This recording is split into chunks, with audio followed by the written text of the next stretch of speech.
Hey everybody, today we are traveling to the remote culture of the Karakalpaks, a culture located within the country of Uzbekistan. The Karakalpaks live mainly in Karakalpakistan, an autonomous republic in the northwestern area of Uzbekistan. The capital city is the city of Nukus, near the southern end of Karakalpakistan.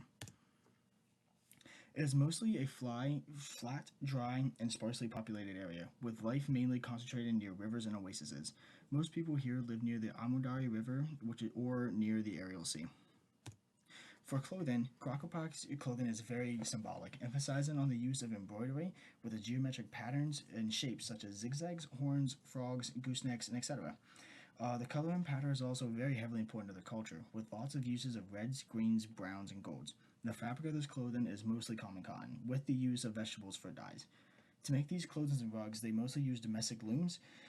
The women here wear symbolic dresses called koikorek, which is a blue tunic that shows age, clan affiliation, and their social status. For weddings, the women will wear an elaborate headdress, embroidered chestbands, and a surleke, which is a helmet-style neck flap with lots of jewelries, mostly amulets and brooches. Their music is connected to storytelling and poetry. Their musical artists or storytellers are called zero or basike. They recite these poems or sing epics using use of a dutar. Not only do they use these artists for entertainment, but they still incorporate dance as a huge part of the culture. They are mostly used for celebrations and gatherings. These dances often mimic labor or seasonal gatherings. The movement of these dances is very expressive hand, shoulder, and footwork. Many of Krakopak's food is shared culturally with other countries in Central Asia, but with its own local twist. Typical foods include pilaf, which is a rice dish, meat soups called shorpa, and fish located from the Aral Sea. Some not as common meats that they do eat, however, are camel and horse. Bread is also a very common staple for their meals, and also so is vegetables, rice, and beans. For the majority, the Karakalpak people have kept their traditions and their history. They don't really like a lot of outside pop culture references or influence their history. However, younger people have started to combine traditional clothing with modern fashion, and some of their festivals have started to welcome outside musical artists. A lot of their art and past has been influenced by Russia, but they still remain true to their culture, not so much as rejecting outside culture, but preferring to remain to themselves. Their society is largely considered to be traditional in terms of women's roles. Women are seen to be more central in family roles, cultural roles, and artisanal roles, including making clothing, weaving, and embroidering, and preparing food. However, this does not mean that women don't influence their society, with many women having highly educational jobs such as medical scientists and health advocates. Unfortunately, though, due to some environmental issues, women do have a higher rate of complications during pregnancy. The home region of the Karakalpak people is seen to be an area of semi-desert, dry plains, and salt flats from dried waterbeds. They still are fertile oases that irrigated lands near like rivers near the Amardari area. This is where most of the farming, orchards, herdings, and settlements occur. The climate for the most part is extreme, with hot summers and cold winters, and a low amount of rainfall. For their homes, you see many yurts, which is a hut decorated with lots of carpets and rugs. These people also have sacred sites and mausoleums that hold history. However, there is still a touch of modernism in the urban centers, having modern buildings with museums that hold in most of their heritage in their past. The official language of the Karakalpak people is Karakalpak. The language coexists with Uzbek, which is the natural language of Uzbekistan, and Russian, with the majority of people from the Karakalpak area being bilingual or multilingual in all three languages. Originally, the Karakalpak language was an oral language from the Kipchak branch of the Turkic family. Up until the early 20th century, there was no evidence of a written language. It was written using a version of the Arabic script up until 1928. Starting in the late 20s, the use of Latin script was enforced by the Soviet Union. Following the 40s, the Soviet Union once again shifted to a acrylic writing system, which the Karakalpak people adopted as well.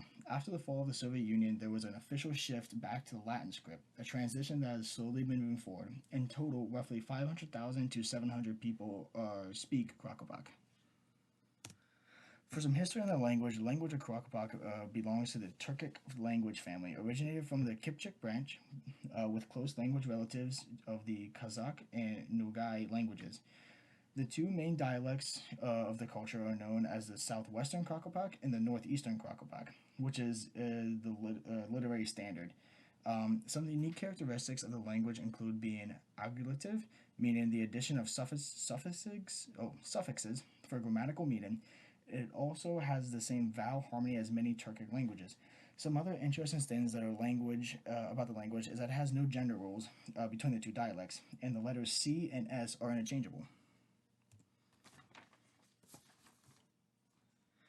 The people of Karakalpak culture practice Sunni Islam, specifically the Hanafi legal school, which is a branch of Islam. This is more of a local presence of Islam. Their holy book is the Quran. The major prophet is Muhammad, and a standard prophet across all of Islam.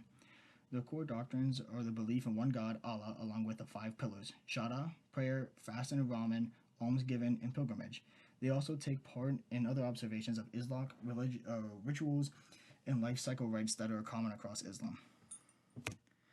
The major holiday that is observed in the fasting month is the fasting month of Ramadan, where they fast from sunup to sundown, a time where spiritual growth and self-discipline are encouraged.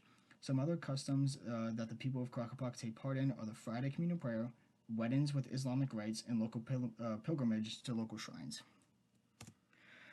Early diffusion of Islam took hold in Central Asia when the Arabs conquered the area in the 8th century. Over several centuries, the local areas of Central Asia became Islamized. Slowly between the 10th and 13th centuries, when they were still Turkic nomads, the Karakalpaks adopted Islam. Some other religions that still have historical influences are the Zoroastrian religion. They have left behind a lot of archaeological traces and artifacts and some history. In terms of modern missionary views, Islam is not a primary evangelical religion, and there is also not a large Christian population that would be considered an evangelical religion. Historically, Islam spreads via cultures through spiritual maidens, but the Karakalpak Islam isn't characterized by active global missionaries. The ancient site of Mizdikan is a Karakalpak's main holy site, with its medieval mausoleums, burial grounds, and the local pilgrimage traditions that involves the holy site. Some other minor local mosques and shrines hold some religious significance. They are all still mostly used for Friday prayers and worships. Historically, the people who practiced Islam were suppressed by the Soviet Union, which was done with the closing of religious institutions, forcing the practices to become private. Currently, however, there are no religious conflicts except for some minor state regulations of religious life that limit the amount of time for public preaching and other legal issues to try and limit Islam. A little under 96% of the Karakalpak population practices Islam, while 2.8% practice Christianity, another 0.6% falls under religion, and the last 1% falls under other religions.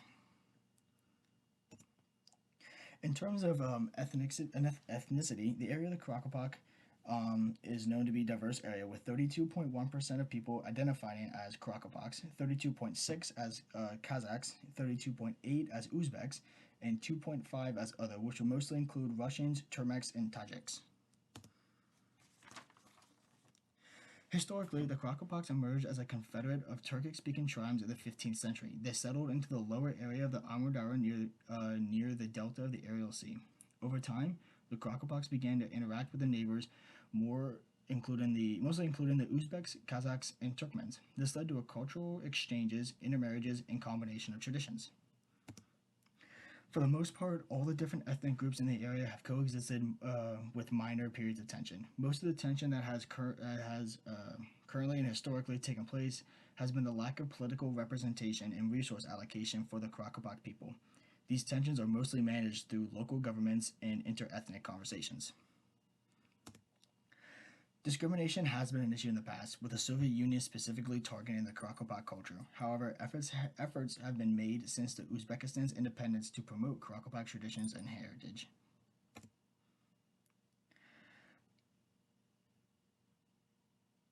This is a list of different sources that I used to help find all the information. So thank you guys so much for listening, and hope you got to learn a lot of the Karakalpaks.